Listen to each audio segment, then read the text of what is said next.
Hey guys, this is Aisha Shelton. And this is Kevin Shelton. Welcome back to Marriage and Real Estate. Hey, episode 8. Episode 8. All right, we're getting good at this thing. Ooh. So the title of this episode is Mixing Business with Pleasure. Yeah. And I'm excited about this episode. Are you excited? I'm a little nervous about this episode, but... Well, it can't be a marriage podcast without talking about mixing business with pleasure. All right, let's get it.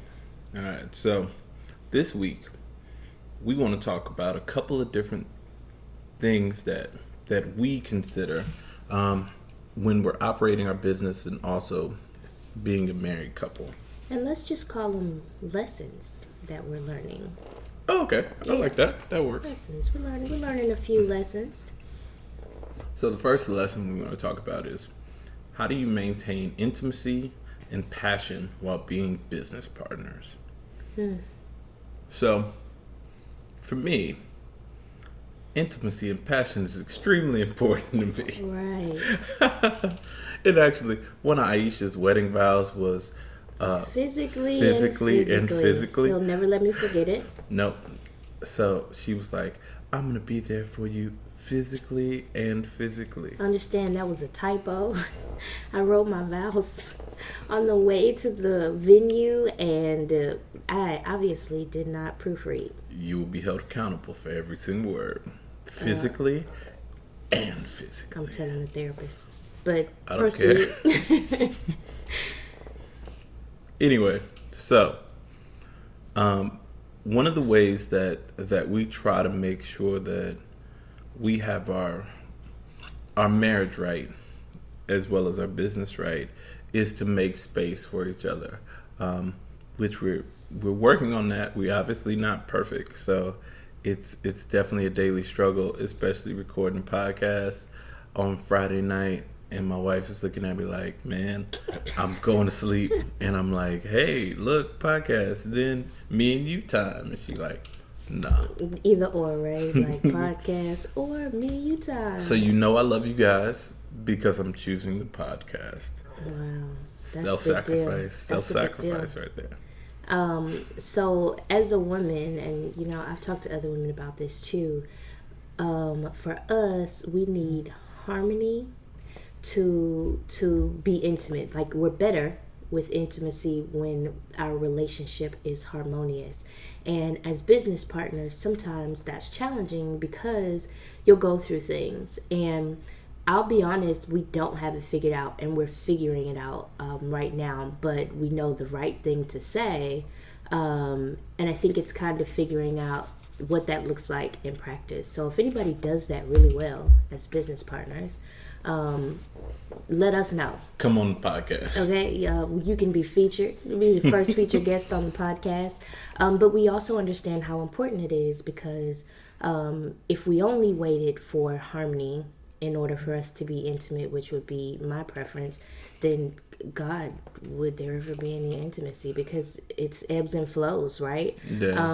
And that can't be, that's not sustainable. Nah, and I mean, you can't let the woes of life or your business or the day stop you from spending time with your partner. So, you know, you got to be physically and physically. She's a work in progress, guys. She's a work in progress. All right, we're going to let you live, though. So, how do we make time despite the business?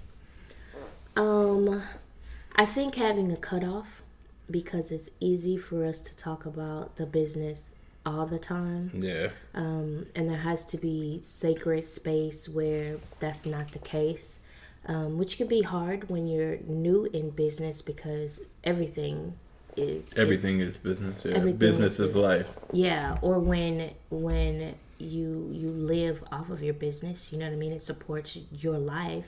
It can very easily take over your life. Yeah. I mean, you know, nothing. What's the saying? Nothing ruins intimacy like throwing a bill in the bed. Yeah, let's try that. So making time for each other, I feel like is important. And, you know, making time for each other intimately and being intentional about that is important. But also making time just to be with one another. that isn't business related. Like, find something else to talk about. And sometimes for us, that's really hard because we enjoy our business. We do. We like what we do. And so, we could talk about it all the time. And that doesn't mean it doesn't come with its own stresses, right? Like, real estate is a crazy, crazy game. So, there could be days where it's like, what's that meme says entrepreneurial life? It's like, one day you make, $500 and you're like, oh man, I'm killing it. And the next day you make no dollars. You're like, I'm quitting. I'm going to get a job. And then the third day you make $200. You're like, I'm back in the game. Right. So, yeah.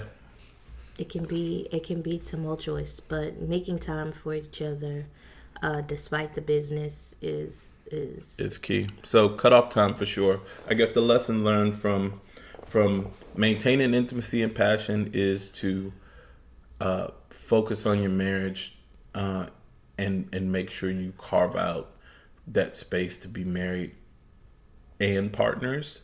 And then how do you make time for each other is to have a cutoff time for your business. So everything can't be business. Mm-hmm. It has to be a combination of, work and play, and you got to make space. I heard Fern Dawkins, she said a really good thing on an old podcast she did with Tristan Sutton, where she was talking about she saves her Friday nights for fun and her Sunday nights for church and family. Mm-hmm. And I really like that. I thought that was pretty cool because she makes sure that throughout, the last several years of her life, including, even before she was married, she had those times reserved for her and her family or her spouse. And that's important. And I think we can do a better job at that, mm-hmm. at setting those hard hours. I think especially now, everything it's been, since we left our jobs, it's been like constant. We've been busier than we've ever been before. Mm-hmm.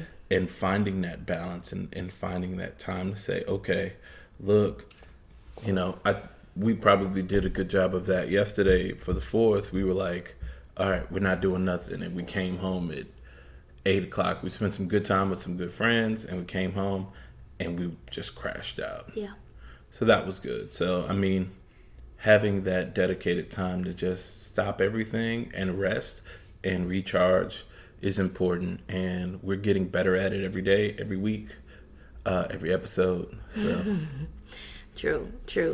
Being intentional about spending as much time as you spend in your business, in your marriage, because that's important too. And you don't want to lose your marriage working on your business or because of your business. Right? No, true.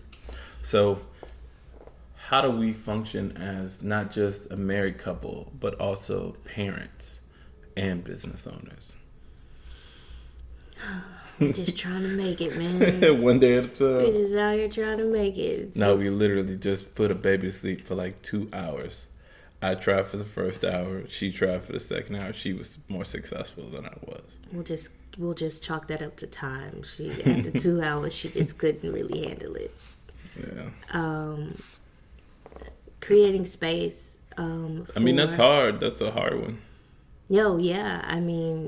Being a parent can sometimes feel like it's a lot, and balancing your children, which is a very high priority, with your business, which is a high priority because it keeps everybody's, it pays the bills. It pays the bills, and then the marriage because, if you don't have the marriage, and I guess if I was to put it all in categories, right, and this is always a balancing act, I'd say we have to have the marriage because that's the foundation. Mm-hmm. And when all this else goes away, when the kids grow up, when the business, goes away or whatever, we're still husband and wife. Oh, who taught you that? You did. I did. And, being parents is a forever job. So that's extremely important, but also supporting the family is a huge job. So it's a juggling act between the three. And sometimes you're not as good as a parent as you want to be because you're being an active business owner. And maybe sometimes I'm not as patient of a husband as I should be because I really want to get something done in the business. Or maybe sometimes I got to take a day off in the business so I can go on a field trip. And that's a thing too. I think it'll always be a juggling act. Mm-hmm. And as long as we can just keep moving forward, one foot in front of the other, with God's grace, we'll always be all right. And it is a balancing act.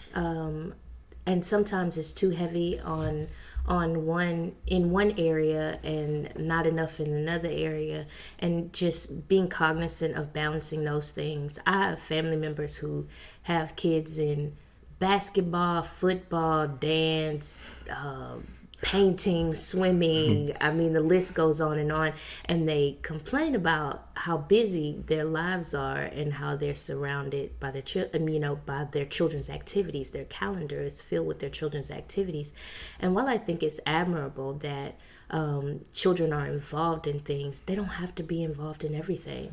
And I think I read a blog post that talked about, families having off time or off seasons, and giving children, saying like, okay, I know you love all of these sports, but how about you try one this season, and if you want to do another. And maybe it was from one of the ladies in the junior league that explained this to me. It was either blog or one of the ladies from the junior league, but she talked about like not putting your children in everything.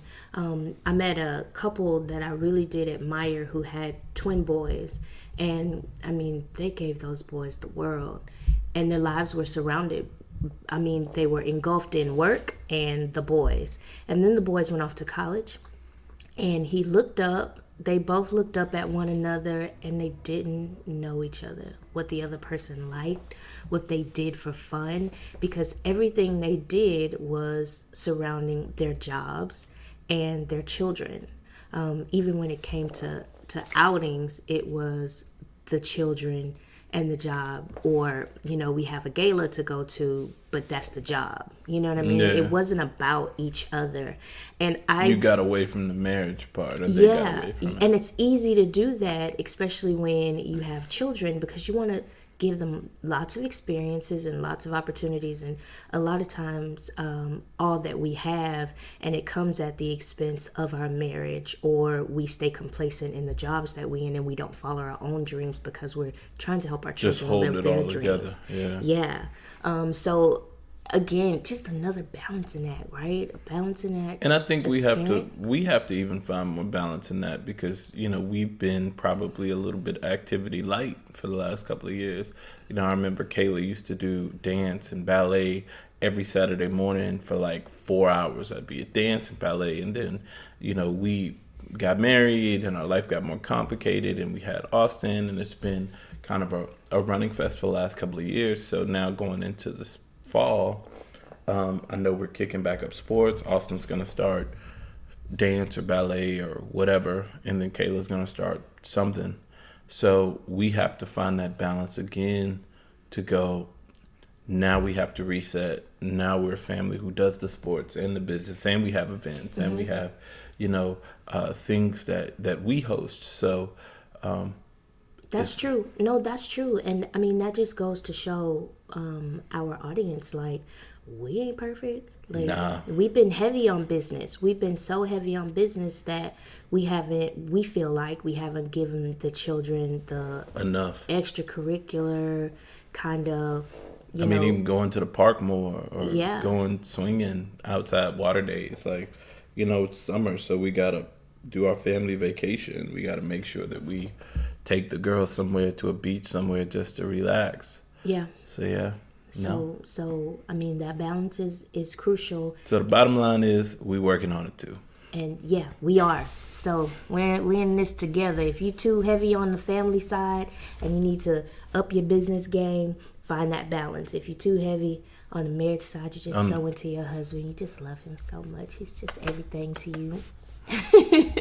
Then you need to find that balance. And so we're all trying to find the balance. Yeah.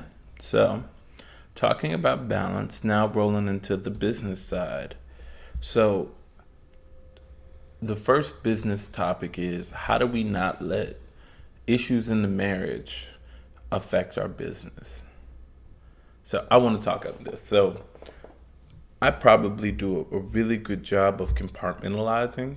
So if I'm mad about something, or she mad about something, and we have work to do, I don't care. Like, the work is very important to me. So I'm like, all right, we're going to put our feelings to the side to get this stuff done. Now, after it gets done, I'm right back to being mad or sad or whatever I was feeling. But in that moment, it's all about business. Yeah, I don't know how great that is. You're just like, oh, I'm gonna give you grace in this moment, but as soon as we done with this business, you getting That's true. it. Now, but here's the thing about it, though. You do a great job of. You're really resilient, so you can go. The waters are calm now. Let's move on, and that's a better trait because coming back to the fire after the time is settled, it doesn't make much sense, right? Like there is some part of that that you just forgive and forget. That I'm learning. So Yeah, one of the models that I've seen that was successful was at Austin's old school Candy Stripe Academy, and it was a family business. And if you were an outsider looking in, you wouldn't know who was related to who, but literally the mother owned the school, and all six of her daughters or seven of her daughters worked in the school. And the way that they referred to each other, the way that their children went to the school, the way that the children referred to each other, it was Miss Anderson. You know, they referred to each other by their proper last name, not Annie, not sister, not cousin. It was very the business of formal. the business. It was. And I really like that. I thought like this when they're at home or when they're at the family reunion or around the Sunday dinner table, I imagine it being very familial. But when they got in a business setting, they were business and the children understood that this was a business, and they approached it in that way too, in their separation of roles. And one of the things that Kevin is a big stickler for is being on time for his meetings. And as his wife, I might show up a little late, but he reminds me like that's unacceptable. And if you're not going to be on time for my meeting, then don't come. And I have to figure that out. I can't have the excuse of, well, I had to drop off the baby and I had to get here, I had to get there. Because if I were working a regular job and there was a Monday meeting, that wouldn't fly every Monday. Right? yeah, and I mean I've been that way for quite a while where my meetings they're not sacred, but I try to have a certain impression and have an energy in the meeting. So it's very important for the meeting to be a time that's uninterrupted. And I remember this is just a tiny example. A friend of mine worked with me at a construction company a couple of years ago, and I actually got him hired at the construction company. And I remember he was just all cool, and this is when he first started. And he came to one of my meetings late, and I pulled him out of the room. I said, look, you've been my friend my whole life, but if you come to my meeting late, again, don't come, because I'm going to embarrass you, and you're going to feel like I don't know you. You're going to look at me like a stranger, because I don't let people show up to my meetings, whether that's clients or whether that's, coworkers or vendors or contractors, show up to my meetings. I have solid rules. I'm on time. I expect you to be on time. And he came to my meeting late another time, and the door was locked, and he wasn't coming in. Because that time, for that very brief moment of time, it's important that it's strictly business for that moment of time, and then you move on. But We can be friends after. I think it's just it's the business of business. And in the junior league of Houston, in your provisional year, timeliness is super important, and they do the exact same thing. I mean, it doesn't matter if it was a train or a car accident. If you're a certain amount of time late, the doors are closed and you've missed that opportunity. And I just think that that's a really good training ground and a really good practice. And sometimes it's disappointing. I mean, we've had ladies at the door crying because this was the last opportunity for this meeting or to meet this credit. But earlier in the year, when you've been late for a meeting and you don't get in, you do everything you can to make sure that not a train, plane, or automobile will stop you from getting. It's better to be early than to be late. Yeah. So if you're on time, you're already late. And it's just a good skill to have. But just doing the business of business when you're a family, I just think is important, because it's easy to be lax because it's like, oh, because we're you feel family. comfortable. It's like, we're family, so I don't have to be professional. But And we're that's just- setting the tone Yep. for the company. and you set the tone for your staff. You set the tone for your team. So if you're taking it easy and you cool and you're not at work on time, or you're not wearing your uniform, and you're not doing the things that set the right tone for your business, you can't expect your staff, you can't expect your contractors, your team to do that. And one of my rules on the job site has been, I'm going to do everything in my power to make everybody on my team and my vendors and partners successful, so that when I ask them to go the extra mile, I don't hear no. So that means I have to be a very boots on the ground leader. I have to be in the trenches. I can't tell somebody to do something that I'm not willing to do. So if that's running the tractor or hanging the drywall, I'm willing to do it. Now, the function of time might mean that I can't do it, but I'm always willing to do that for my team. And if somebody's sick or somebody's kid is in the hospital or whatever, I tell my team, family's more important than business, because at the end of the day, you're going to be a father, a wife, a husband, when you're not working here. And that goes for us too. We're husband and wife first. If this business shut down and we had to do something different, we still gonna be married. Right. If one of our children got sick and God forbid we could no longer do business, we're still parents, and that's more important. So, life is so short. You can't get caught up in the rigmarole of just trying to do business and not realize what you're doing business for. Yeah. So, I think the second business topic is how to schedule time so you can protect your marriage. I think we kind of talked about this. About setting aside time. About setting aside time, but I don't know that you can stress enough. Just being intentional about spending time with your partner, because you can look up and it'll be 3 months. And y'all have not had any alone time because you've been with the kids, or because you're always with your children, or you're always you're always on a job site, or you're always doing business, you're always at an event. Be intentional. Be intentional about setting aside time for the two of you, and maybe that's a staycation. We love staycations. We just went to New Orleans on well, I guess that wasn't a staycation, but it was a close vacation. We do staycations every once in a while.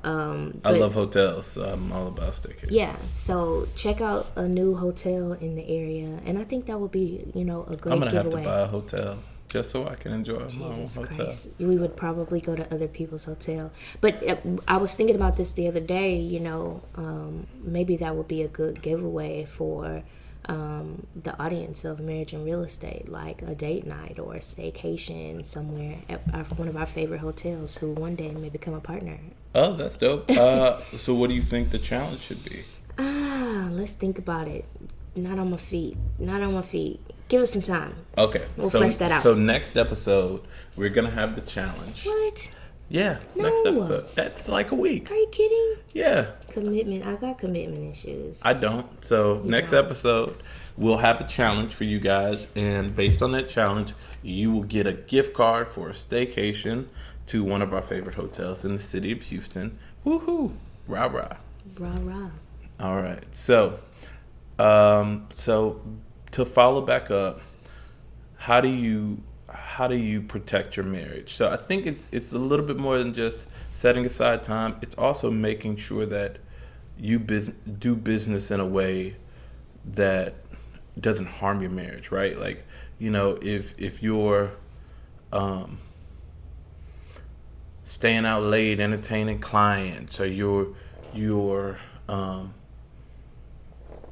doing, I don't know, shady business that could, Put your family at risk, like things like that. You have to be very cognizant of not only protecting your marriage and your family, but also just your reputation. So it's all about making sure that you're operating above board in all facets, including time management and respecting people in general, because how you do business could reflect on your family, especially when it's a family-owned business.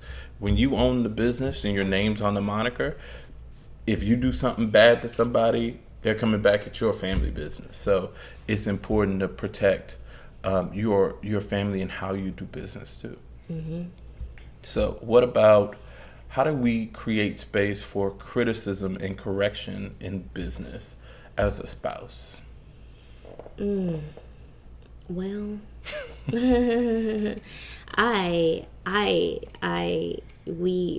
we've had this, right? And man, it is looking for the right words. Delicate. How do you, yeah, So I'll say this. okay, say something. I do a really bad job and you do a really good job. And I'll say why. So I can be very hard at times on everybody in general. But especially with you, I have to consistently remind myself of your love language. And I have to consistently remind myself of how you... My strengths how and you weaknesses. exactly how you respond Right. to criticism and the delivery, right? So my delivery can be very hard, which some people respond to positively, but some people respond to negatively, and you're one of the people that respond to it negatively. So I got to make sure that I'm delivering messages to you in a way that you'll actually get the most out of them, because you'll sit down. If I'm just, hey, you need to do this, yeah, that don't work for you. So I got to be very delicate in how I deliver those messages, because I go home with you at the end of the night, and if I want that physically, I gotta make sure that my delivery is right. Well, So I'm glad you know it, but we had to experience I that. gotta get better. I'm always getting better. And you are getting better. We had to experience that because I am the spouse who needs to hear criticism with Kid gloves. with a delicate touch, and he's the opposite. He wants to be told straight up and straight out, and I'm like, I want the raw and ugly. give me the sweet and pretty of how well I'm not doing something. Oh, baby, It's like I really Toastmasters would. giving the sandwich method. Yeah, give me the sandwich method. So tell them what the sandwich method Sandwich method is. is. So hold on, I want to preface What do you want me to She tell is you? a Toastmaster, what do you call it? A competent communicator, as well as a second level It's been so long since we've done that. Effective leader. Or effective some leader. kind There of we leader. go. But Yeah. give them the sandwich method. The sandwich method is exactly what it sounds like. Give some good, put the bad in there, and then you end it with something good. So it's compliment, criticism, compliment. Yeah. I definitely need the sandwich. I'm not gonna lie. So if I'm slacking in the business, tell me something nice, then tell me what I did wrong, and follow up with something nice. So when I walk away, I'm not defeated, and I feel like that I can do it, or should, you know what I mean? Like that I should do it. Yeah, and I think we've had to learn also how to change criticism into redirection. And that's for me and you, right? You've done a good job of redirecting me in a lot of areas of our, not only our business, but also our relationship, especially when it comes to emotional intelligence, which is your strength, right? So I can get so caught up in taking action that I'm not cognizant of how I'm handling people, and she does a good job of reining me in how I handle people.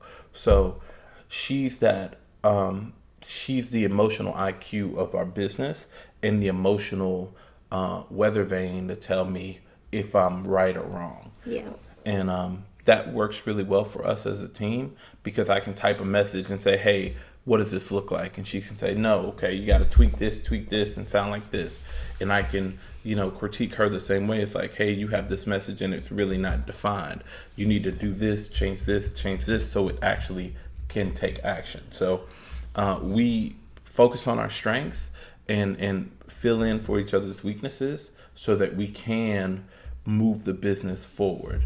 So essentially it's criticism, but it's criticism in a way that you lean on each other to help fill in the gaps, and you're not just saying, hey, you're wrong, I ain't got no idea on how to help you. Or you're doing this wrong, and you're doing that wrong, and you're doing this wrong. Like, have some constructive criticism. If you're going to criticize, have something positive to kind of cushion those Cushion the blows, blow. Yeah. of criticism, which sometimes are necessary. Like we need to hear. I need to hear if I'm slacking or if I'm not doing something that I should be doing. I do need to hear that, but the way that I need to hear it is something that we've had to practice Yeah. to get right. So, I mean, I think in a nutshell, if we talk about mixing business with pleasure, if we could wrap it all up, it would be to have, be intentional about making time for one another. Be For you intentional. physically and physically. Be intentional about physically and physically, guys. Gals, mostly gals. Be intentional about spending time with your family and those familial activities, making sure that there's a good balance in between those two. Make time outside of your business for your relationship and your family and your children. Yeah. So let's get to the books. All right. So one of the criticisms I have just for myself is I forgot to introduce our podcast at the beginning. So I'm going to hold myself to get better at making sure that I introduce us again so that new people coming to the podcast can get to know us.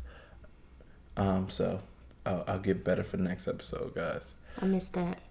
So Totally missed that. So the marriage book recommendation is Michelle Obama's book Becoming. And how many times have we seen memes over the term of President Barack Obama of the power couple and Michelle and Barack being that couple? For me, that book was really good because it kind of showed two very powerful people coming together, and maybe but two even real people. yeah, and maybe even Michelle being more powerful than Barack was in the beginning, and how they managed that dynamic. How Michelle, as a very powerful woman, had to manage or adjust to her role as first lady and not being a partner at a law firm, which was very difficult for her, but also how to navigate their partnership. We romanticize Barack and Michelle, but Michelle did a good job, and I had the opportunity to attend her intimate conversation when she went on a book tour. She did a very good job at making their marriage real. For the rest of us, that they do have challenges that they had to work through, and they still have challenges that And they have still to go work to therapy. and they still go to therapy. And I'm like, man, that is great, because if Barack and Michelle have to go to therapy, then God, by golly, Get this so do the $155 a week. so do the Sheltons, right? And so should you. I mean, clearly we're huge proponents of it. But Michelle Obama Becoming, it was long, don't get me wrong, long book. If you buy the Definitely a hard long copy, you will be intimidated by how thick that book is. My recommendation is always Audible and listening to it in your downtime, on your commute, in the morning when you're brushing your teeth with your AirPods, like all of the time, that the downtime that you have, and you'll finish it when you're supposed to finish it. We are huge proponents of Audible. I know that's how I listen to the majority of my books throughout the year. It helps me digest. We actually listened to this book together. And the thing that I enjoyed the most about it was it put in a real context that climb, man, that rise to the top, and to see that relationship start from the bottom and truly end up at the presidency was really awe-inspiring, and I found myself in a lot of those situations, in those moments, walking with them, and identified myself with that. And I know for you, one of your big things was how do you put it together, being with a high achiever in a lot of ways. So I know that you were able to find a lot of value in that. Absolutely. So my business book for the week is a book we also listened to together called Never Split the Difference by Chris Voss, which is a book on negotiation. So Chris Voss was a CIA hostage and crisis negotiator, and it's just an absolutely amazing book about how to negotiate deals. I mean, everything from a mattress to $1 million deal to a life-saving event. And it was very real examples to put in context the power of negotiation, the power of body language, reading people, So if you want to learn more about negotiation, I definitely say check out Never Split the Difference by Chris Voss. We also check that one out on Audible. So Audible, if you're listening, we'll take a sponsorship. Whoop, whoop. Yeah, we need to figure that out. Yeah, we should. I'm going to send them a message. So we don't have an audience question for this week, but we do want to talk about our go live this upcoming Sunday, July 7th. So this upcoming Sunday, July 7th at 8:30, we'll be going live on Facebook and IG from our marriage and real estate page. And we'll be talking about some very, very exciting things. One of the most exciting things about it is the Marriage and Real Estate Society. So this is going to be a monthly meetup group with married couples who are all like-minded. We get so many comments and questions from other couples who want to learn how to not only improve their marriage, but also improve their finances and their family wealth building strategies. So we're going to put all those folks together in a room and online starting August 1st, and we're going to create something truly unique and special for the meetup world, as well as we're going to have a special Marriage and Real Estate Society Diamond Mastermind Group. So this is for the high achievers of the world.